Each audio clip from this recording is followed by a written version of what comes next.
This is going to be fun. Welcome back to welcome back to Adventure Talk. But yeah, we've got a fun group here for you tonight.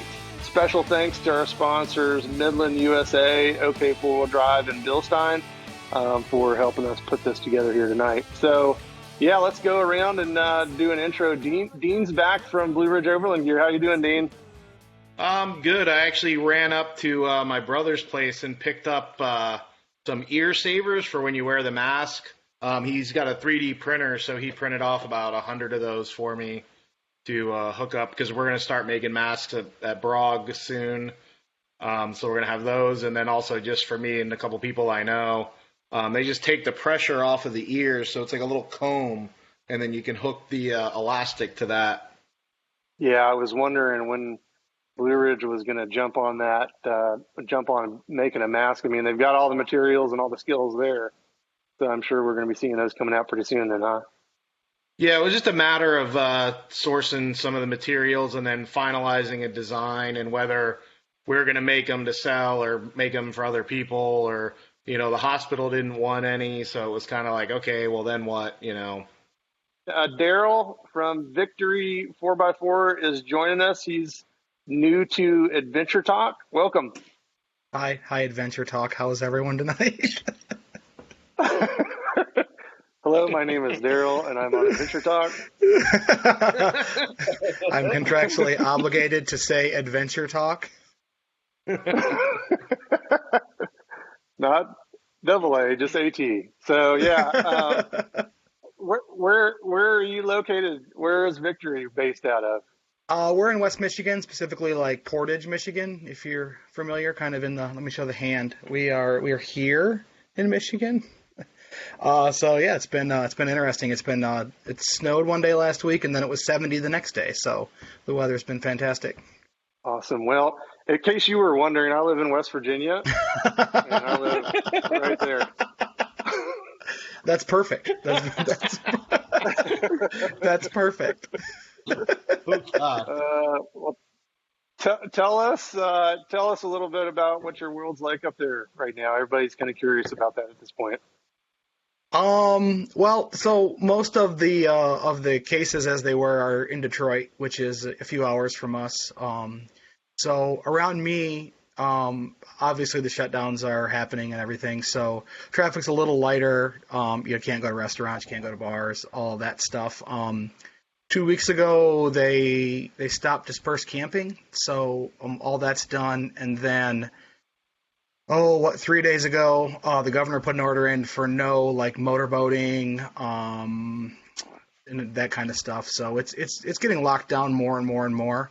We're pretty rural. I mean, we're in a college town, but compared to Detroit, we're a pretty rural city. So honestly, it's not affecting us a lot as far as the virus goes, but obviously it's affecting the state as a whole. So it's definitely an interesting time right now. Oh yeah, absolutely. Well, welcome here. We'll break some of the monotony of all this pandemic news that we're getting unloaded on every day with, and we'll check in here with the Boston boys. How about you first, John? How's it going for you? Oh, we're doing good, man. We're just hanging in here. We got 3 kids here at the house, so it's a little bit like, Groundhog Day every day. So wake up, try to keep the kids sane, try to make sure, my youngest doesn't burn the house down, and, kind of put, our best foot forward, make sure we're just kind of keeping happy. So today we had a pretty nice, weather, which helps us a lot when the weather's really good. Tomorrow's going to rain, so it's going to suck. But like I said in the last Adventure Talk, this is the first time in I think all of history that we've had no traffic in Boston. I'll second that on the traffic thing. Supply runs, not so much. I did a little bit of food stocking up probably about a week ago, and I'm in good shape.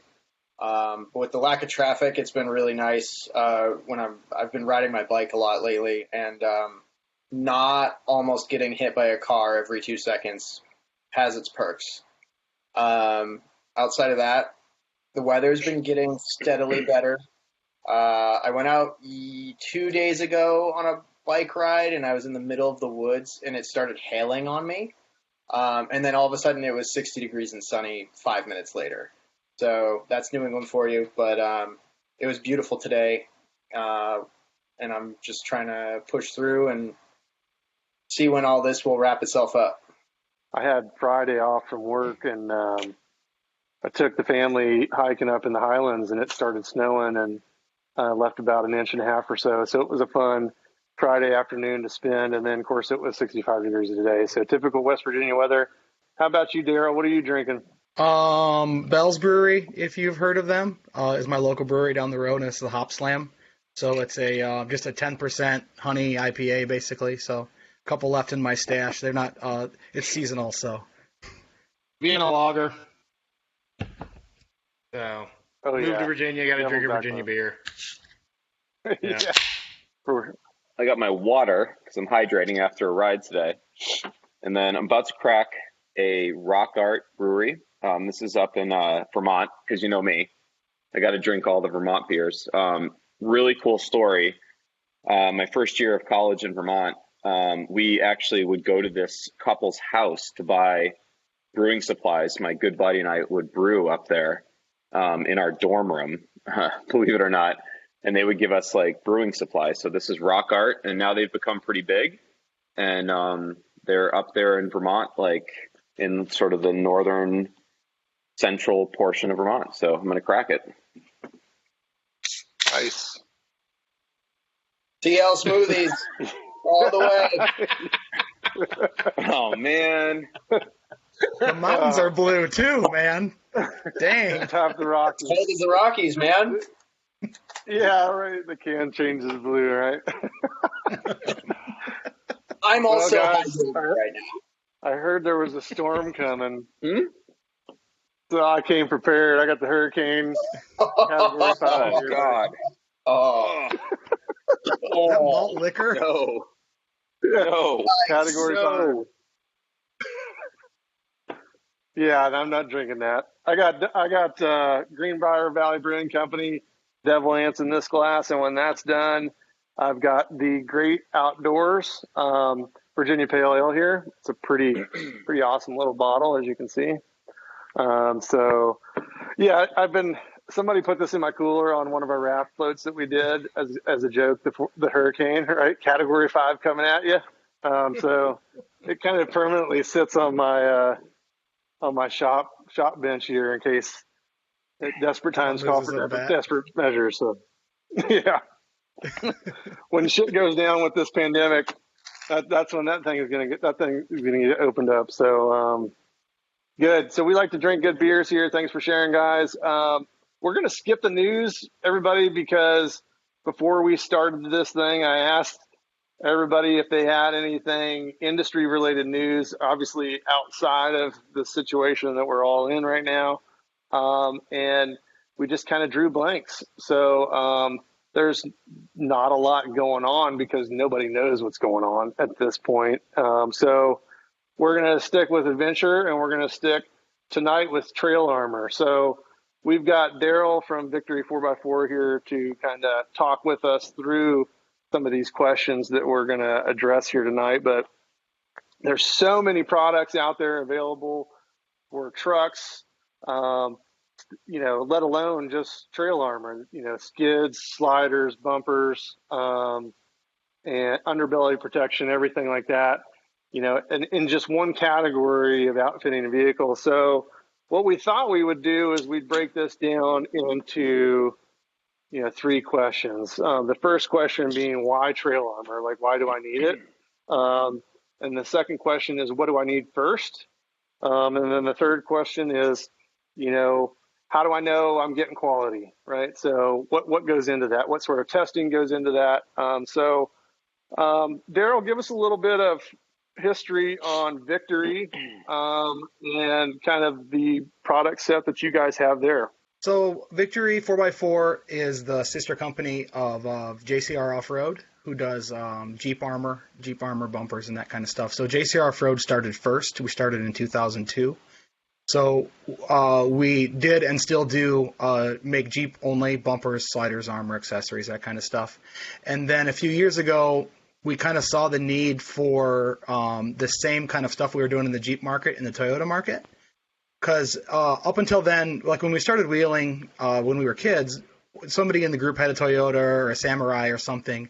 And at that point, the market was you build your own stuff for Toyotas, right? So you'd build your own sliders, you'd build your own bumpers. So it was like that for a long time. And now we're kind of seeing that shift where people are buying Toyotas to wheel more, or Overland, or whatever you want to do with them, as family vehicles compared to the Jeep. So as soon as we kind of saw that shift happening, we decided, hey, let's do what we're doing for the Jeep market, but we'll do it for Toyota. So we'll kind of bring that same quality and style that we have into Toyota. So that's when we started Victory 4x4 as a brand for that.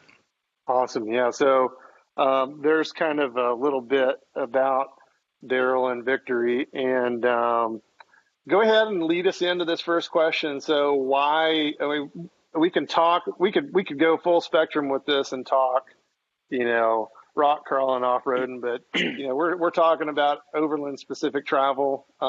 Some people test the limits and the bounds of what is overlanding versus what is trail travel and rock crawling and stuff like that. Like, speaking to the overland market, maybe this Toyota market, like why trail armor? Yeah, so that's the hard question. It's like where's the gray area between where is an overland trail going to take you compared to where a rock crawling trails are going to take you, or whatever that may be. So I think people have to think first of all when they're building a rig, what's the goal with this rig? Where do I plan on taking it? So that's going to make your decisions on how armored you're going to be underneath, what style sliders you're going to use. So we try to offer a couple different options on all of our products, and we kind of offer a couple different materials. So if you want lightweight aluminum armor that's not going to weigh your vehicle down, you can do that, and you can choose front skids, mid skids, gas tank skids, whatever you want. So there's so many different ways to build a vehicle for overlanding that you kind of have to figure, you kind of have to figure out what your plans are with your vehicle before you even pick armor. That's true. That's a good point. Maybe we'll take it that direction. Dean, speaking towards overland and trail travel or rock crawling and stuff like that. I mean, that's the big question here before we go too much further is, where do you draw the line there on fully building out a vehicle, or just putting a bumper on it for a winch to maybe help yourself in the off chance that you run off the road or need to help somebody? Yeah, so I mean, my approach is my rig is kind of multi-purpose. So it's just as much a rock crawler as it is a overland vehicle. So it's kind of funny because it's very overbuilt as an overland rig, but it's very underbuilt as a rock crawler. But for me, the number one priority was the front bumper, because in Pennsylvania, and Jason, you know this, in this part of Virginia, we have very suicidal white-tailed deer. So I wanted to make sure at least the front edge was protected. So I have a heavy-duty bumper. It's got an integrated grill hoop and an integrated winch hoop just to protect that front end. And that was one of the first things I did. And then being that it's an LJ, I've got rock slider armor. And then underneath, I have a full set of skid plates just because, again, I'm doing a little bit more hardcore terrain than probably the average overlander. Yeah, rock on. John, so, knowing typically the areas that you're traveling in New England, whether it be down here with us as a team or you taking your own personal adventures. I mean, where is that? Is there a line, that we should be looking for as, people are trying to figure out how to build their vehicles between, aggressive trail travel and then just general overlanding? How does that work for you? Yeah, definitely. So that's a common question I get with our customers. And we talk about up here a lot about weight versus protection.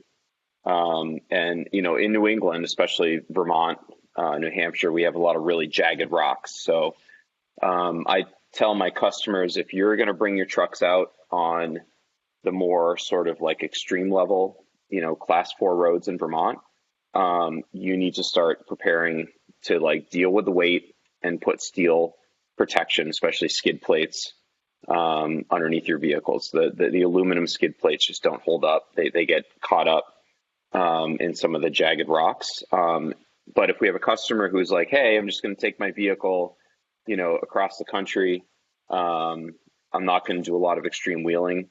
I'm definitely concerned about weight. Aluminum's the way to go.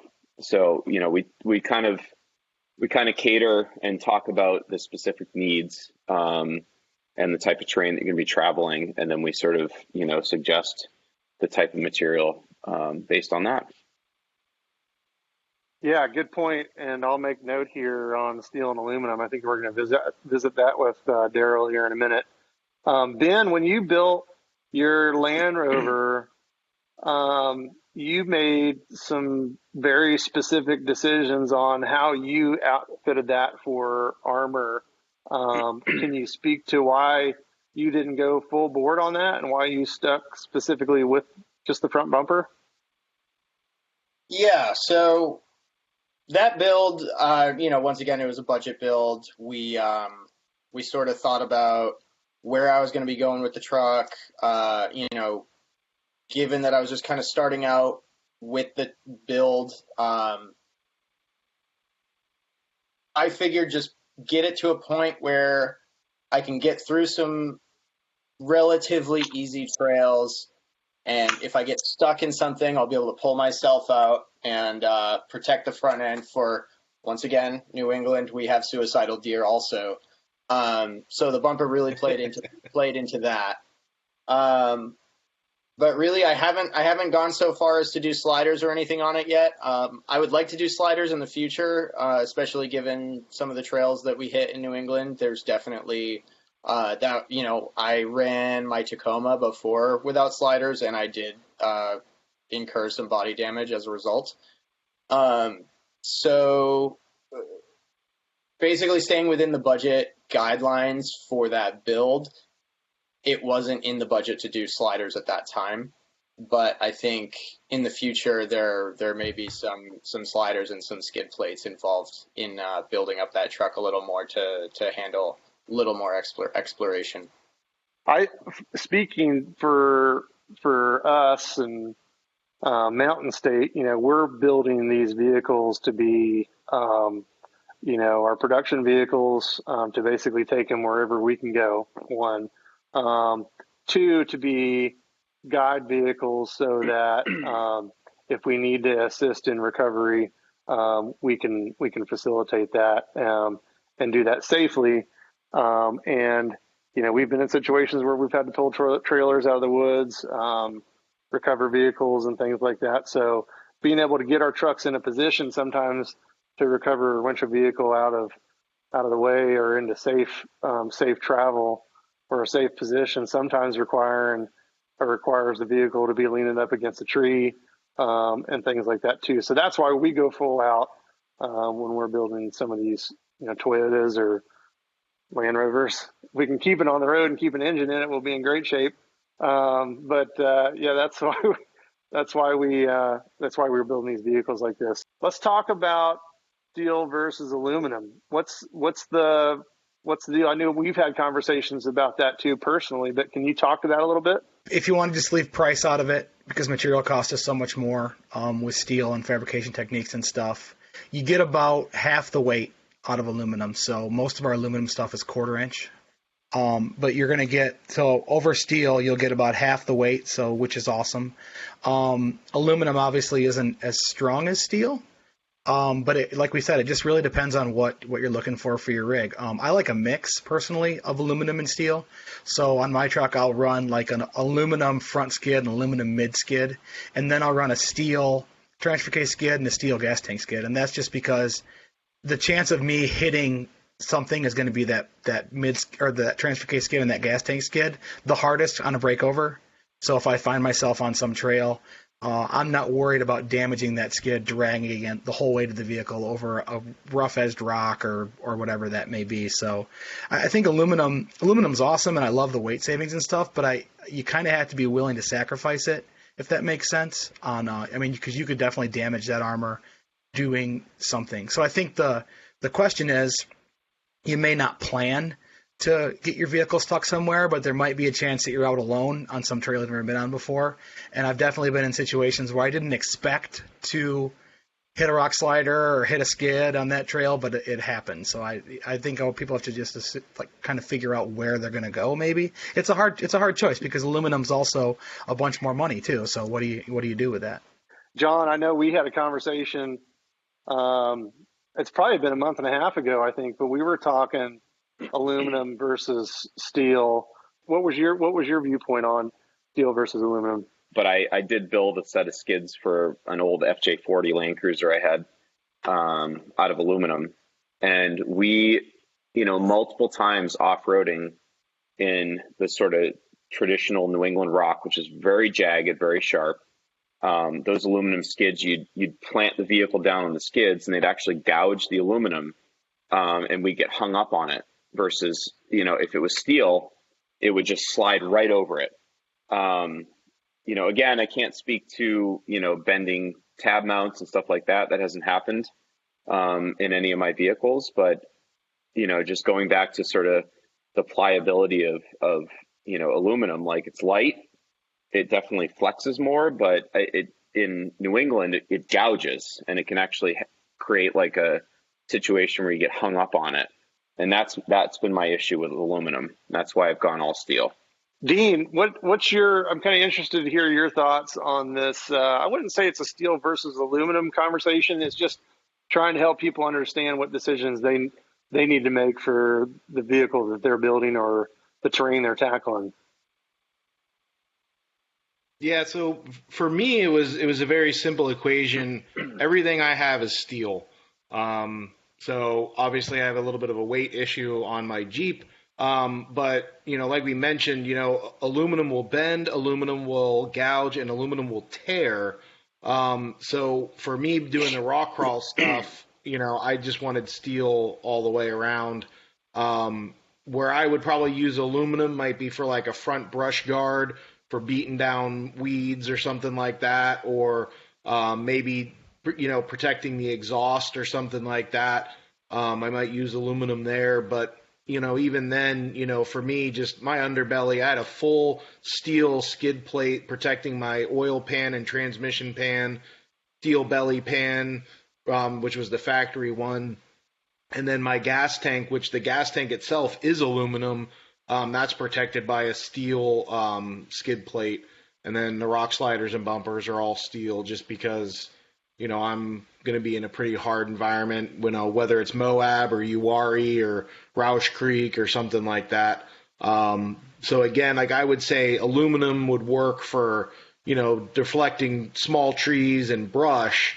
But once you get into the rocks, steel's going to win every time. What should people be looking for when they're decided, I want an all aluminum front bumper. I'm going to put a winch on it. What key parts of that, manufacture process or that product should people be looking for to make sure they're getting something that is going to hold up? If you're going to go with a full aluminum front bumper, that means aluminum winch plate, aluminum D-rings, like we offer. You're going to want to buy from a company who has a reputation of standing behind their product, of putting out a product that's of good quality and that's safe, because once you start talking about putting the kind of stresses on aluminum bumper and aluminum winch plate and aluminum D-rings, those welds are ridiculously important. And the weird thing about aluminum is the way the weld looks doesn't really mean anything for the strength of the weld. So there's a bunch of stuff with heat affected zones and all that ridiculous engineering that has to go into the design of that. So we do a lot of testing with our stuff. We wheel our stuff for quite a while before we'll release anything out there, but like the process for us to do aluminum welding on D-rings and everything for bumpers, we talked to, welding machine manufacturers and people in the industry who could come and talk to us about processes, and it's taken us a few years to get to the point where we're comfortable shipping that product out the door. So another way to do it, other companies will do like a steel winch plate with the D-rings integrated, and then an aluminum shell over the top of that.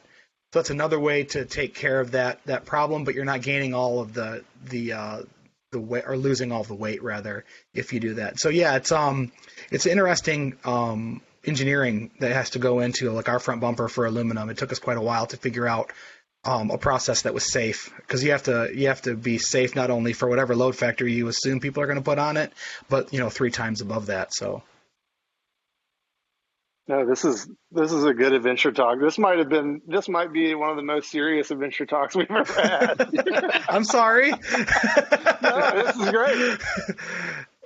We've hit a milestone here, guys. It's completely serious going forward. But we've got beer and we like to drink, so we're gonna keep it getting fun. a D-ring. A D-ring to the head is pretty serious. So I guess we can stop being serious after that. So real quick before we jump off of aluminum and skid, what's the weight savings that you're getting with an aluminum bumper versus a steel bumper at Victory? Our full aluminum Tacoma front bumper is 47 pounds.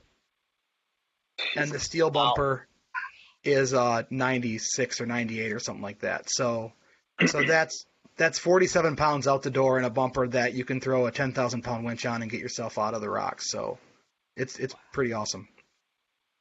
John, real quick, how much weight is 2 cases of Heady Topper at Alchemist? It's about 50 pounds right there.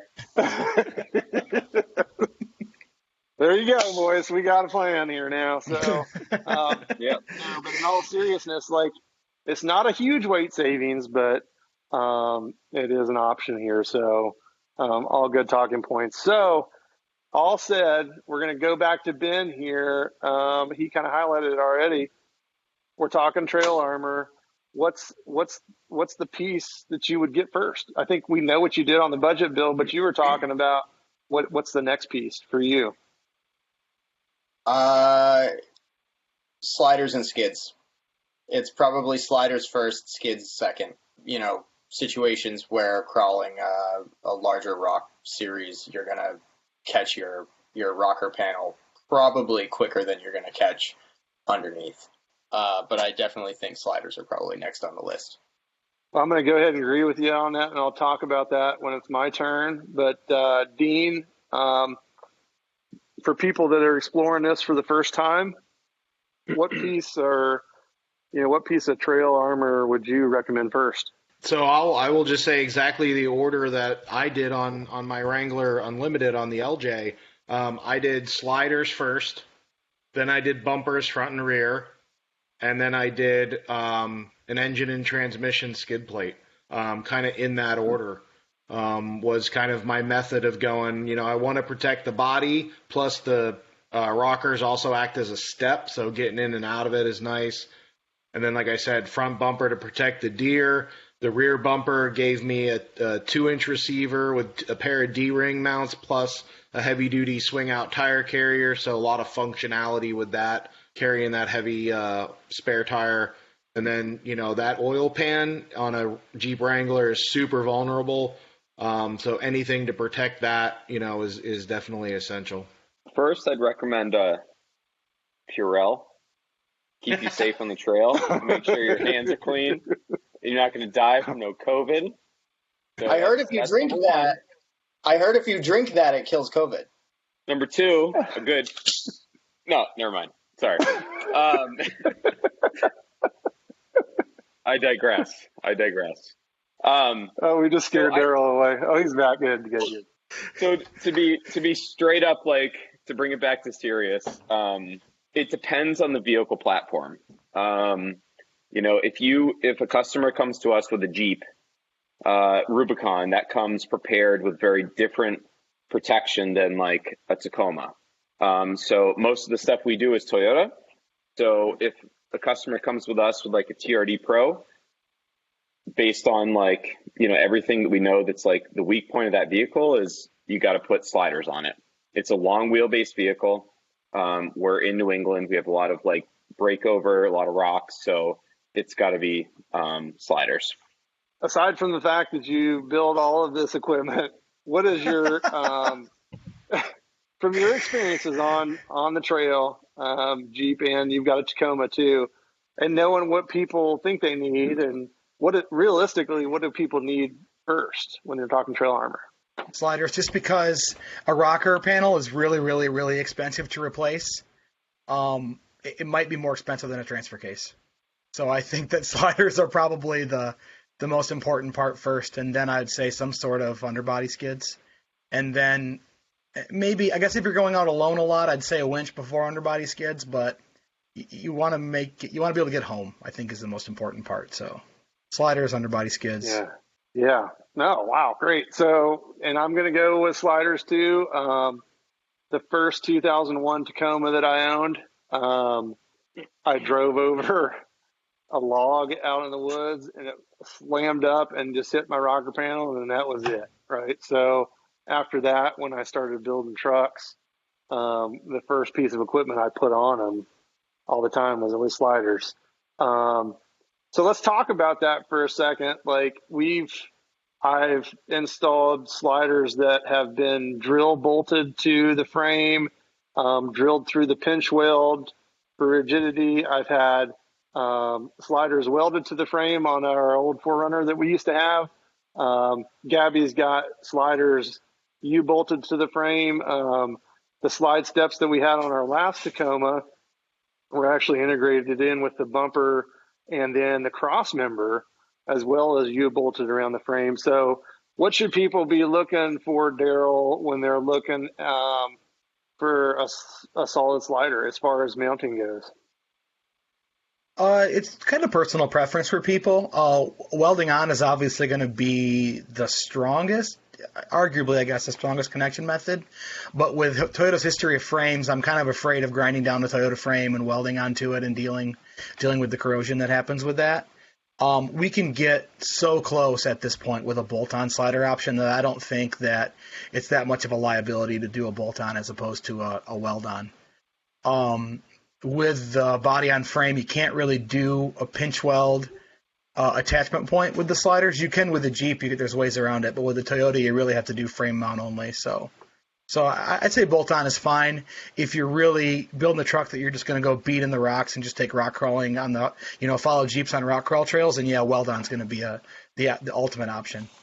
What have you, and I can assure you that Dean has probably done all of the research on every single thing available for his vehicle before he bought it. So, Dean, what do you look for, and what has been a success and what has been a failure?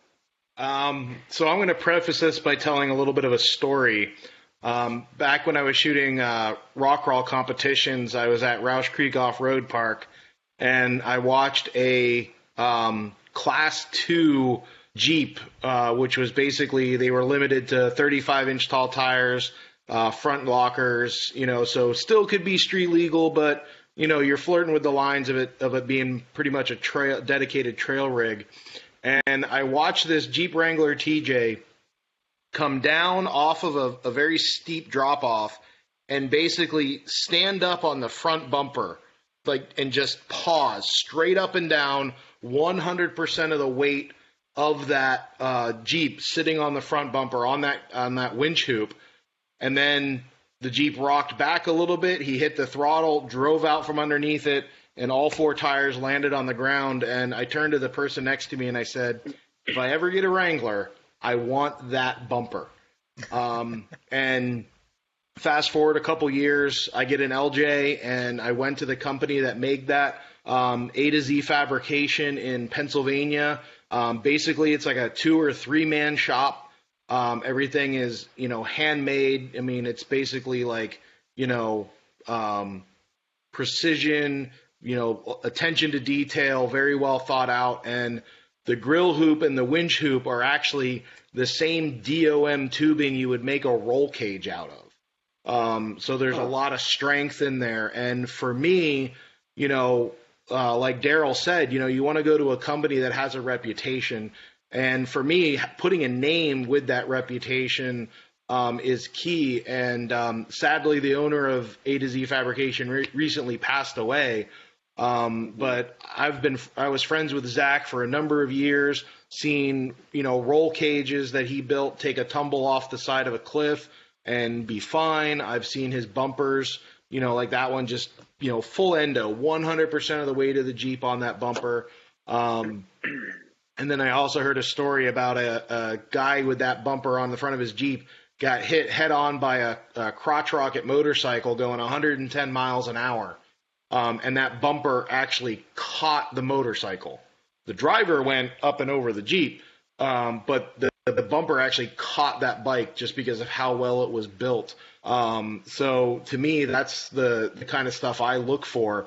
In contrast, when I was working at a certain store that shall not be named, their specialty was made in China crap bumpers. And they looked good from 10, 20 feet away. They looked good, but they were thin sheet metal. The welds were crap.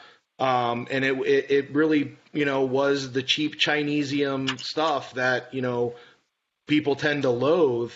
And there was a picture I saw where one of the D-rings that had been like surface welded onto that sheet metal had been ripped off, and right around the welds had all fatigued, and that metal just tore like tinfoil.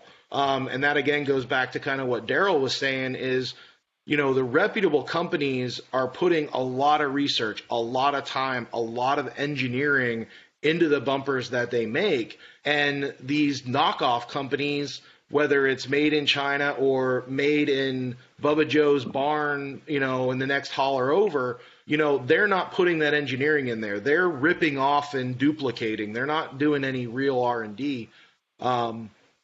And it really shows in what you pay for. I mean, you look at an ARB bumper, and I think most of us can agree an ARB bumper is probably the most expensive bumper on the retail market right now. But they get crash tested in Australia. They get crash tested with an analog of a kangaroo at 60 kilometers an hour. And they factor in crumple zones, and they factor in all this other kind of stuff to it. And that costs money. So you're going to pay a premium for something like an ARB bumper, whereas, that discount, made in China bumper at the local off-road box store, yeah, it's $300 and it looks good, but there's no structural rigidity to it. There's no engineering behind it. And, God forbid you actually try to use that thing in a recovery. It's just not going to hold up. So, for me, it's, a company with a good reputation, company that's innovating and putting the R&D behind it. And then if I can go to the shop and watch it being made, like I can go up to JCR, I can go to A to Z Fab, I can go to, some of these other companies that are out there and walk in and see the stuff being made. And that makes a huge difference. John, can you top that? I don't even know what to say. I think we're done. See you guys later. Way to wrap it up, Dean. This is what happens when you spend, a bunch of years working in off-road retail. Well, that's why we like having you on here, Dean. I mean, as an installer, you want to put a product on a vehicle that's going to do the job. You want your reputation is on the line just as much as the manufacturer of that product. So what are you looking for, John? So we're looking for a few things.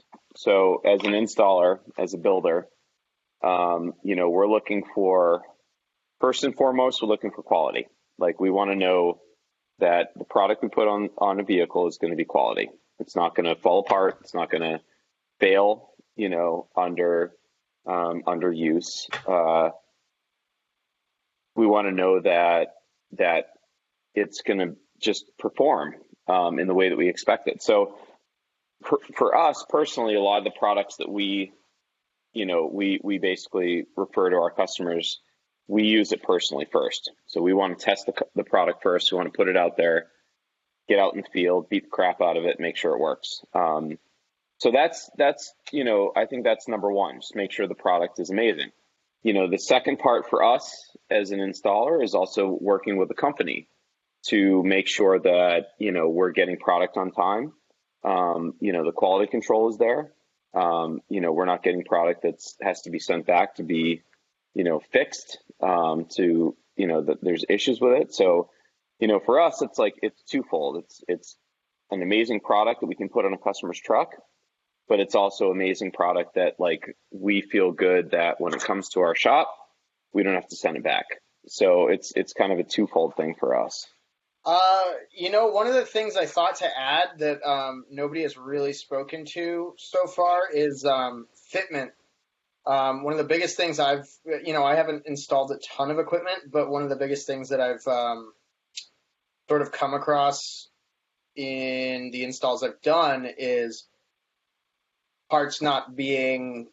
I mean, you're basically going to do a little bit of custom work no matter what when you're installing a bumper or something like that. But if something's so far off that you have to chop your frame or something to that effect, and it doesn't say that in the instructions, that's a problem. So I think one of the things that comes with going with a reputable brand, quality product, et cetera, is that the fitment will be there, and it's not going to be something where you're kind of on your own trying to figure it out in the end. I thought Dean and John covered it all. I hadn't even thought about that, and I'm immediately thinking about all of the experiences that we've had installing all this shit on trucks. And this is a perfect segue to Daryl, and understanding the instructions for fitting the product on the vehicle, what's involved and what you need to know, and all of those details, because some of that stuff you just can't carry in 3 or 4 sheets of papers that says it's going to take 2 hours for you to do the install. So Daryl, how do you guys do that differently so the customer understands what they're getting into? So when we do our install videos, I usually am pretty blind to how the product installs. So I've been working with engineering on the engineering of the product, but we haven't seen a product all the way through. So what'll happen is when you see an install video from us, it's usually me installing that product in its entirety for the first time in that install video. So that way we can go through any of the problems that we'll have, and any unforeseen issues in that process. So that gets frustrating sometimes from our end for filming, because maybe we'll run into an issue where we'll have to stop and then we'll have to make a product change. But that makes a better product in the end. And I'm really anal about the way installs go. So engineering is usually on their toes whenever I'm doing an install video, because they know I'll probably make changes that we should have made before in the design process. But that's something that we do a little differently than other companies, I think. I can think of numerous occasions where it would have been nice with a brand new product that no one else has had the opportunity to install and shoot a video of yet. If the manufacturer had just done that, it would be really beneficial. So I think that's a really cool idea. I like that. Yeah, and because of that, our actual install instructions on a lot of products aren't great. We're trying to catch up on that, but we really focus on the videos more than the install documents themselves. So I actually appreciate sort of like the install videos that kind of cover the basic install process, but leave a lot of the the nuances out. Because for an installer, for us, like, we really appreciate the fact that we can, we have some instruction from you guys, like the builders, but we get to put our own personal touch, our own like OCD, processes, in place, and actually like, install this product at the next level. So, I think it's great that like the do-it-yourself has the video out there, but I also think it's great that we, can actually, the pros can take it and like put it on and make it amazing. So it kind of challenges us when we create these, build videos, because as much as I would like to sit and do the full, hour or whatever it would be, end up being 30 minutes of video of actually installing that one product, we just don't have the time to do it in the worlds that we live in. So we want to get on there, get our hands on the product, and show people what goes into installing the equipment as far as, start to finish, but leaving out some of these details. So it really helps when, the manufacturers put that content out there, because I can guarantee you that we're resourcing those videos when we're installing that equipment. Or, we're resourcing anybody's YouTube content when we're trying to do something different that we've never done before, because the value of having that media out there is priceless. And I will say, and go on record saying, that Daryl needs to get a hold of Blue Ridge Overland Gear and coordinate a collaboration build of the Adventure Fanny Pack. Is that what you call it there, that you wear along your hip when you're... Are you asking me if that's what I wear? Yeah. It's a what do they call a lumbar pack? I don't even know where that's from. Somewhere in Colorado, it's like a bespoke lumbar Mountain pack. Smith, I think is what it was. Yeah, Mountain Smith. There you go. Yeah. Yeah, Blue Ridge needs to get in on this situation. Overland packs. Yeah, it's like the difference between a purse and a satchel. Yeah. But it's got to hold 2 beers, like a mirrorless camera, some other stuff, and then you can totally market it to Overlanders. Right. 2 beers, yeah, a couple spots inReach, for some 10 millimeters. Roll a TP. An inReach. A Baofeng radio. Yeah, now we're just turning into a backpack. And it's got to have Molly loops. Has to have Molly loops. Yeah. Oh yeah. If it's Brog, it's got to have Molly loops. All right, guys. Well, I'm gonna take a break here, and I'm gonna open this hurricane and give you guys a taste test. I want you to shotgun. No, you're not. Is this a call for help? I'm gonna try it. Oh. No, it's not warm. I actually cheated and put it in the fridge before we came here. It's pretty flat and pretty gross. I don't want to disgrace anybody's choice beverages, but it's just not good. It's just not good. It's kind of weird, Could actually. be worse. It could be a White Claw. It's foaming up pretty heavy here now, so I need to take my bike wrench here and scoop some of that off. But no, this has been a great adventure talk. Very informative. Daryl, we appreciate you joining us here tonight for this. Would love to have you back. Dean, again, thanks for coming. Ben and John, as usual, love having you guys here. It's awesome to kind of break the monotony of everything that's going on. So let's go around the table one more time. Daryl, tell us a little bit about who you are and where we can find out more about you. You can find Victory 4x4 on this new thing called the internet. You can just go to www.victory4x4.com, or you can, on the social medias, you can just type in victory4x4.com and you will find us. Where can we find you? So the Monday to Friday day job is Blue Ridge Overland Gear. Find us BlueRidgeOverlandGear.com on Facebook, Instagram, and YouTube. We're also Blue Ridge Overland Gear. You can find that. And then my side gig is East Coast Overland Adventures. Got a blog, got a couple things going on with that, with training and that sort of thing. And then also host the Echoes of Adventure podcast. So kind of got a little bit of stuff going on. And then I write a book series called The No Highways Tour. I'm Benjamin Tyler Knight. I don't know where I come from. I live in Haverhill, Mass. I'm a photographer, cinematographer, play with cameras for a living, and drive trucks. You can find my website at www.benjamintylernnight.com, and on Instagram I'm Knighty87, Knighthy 87.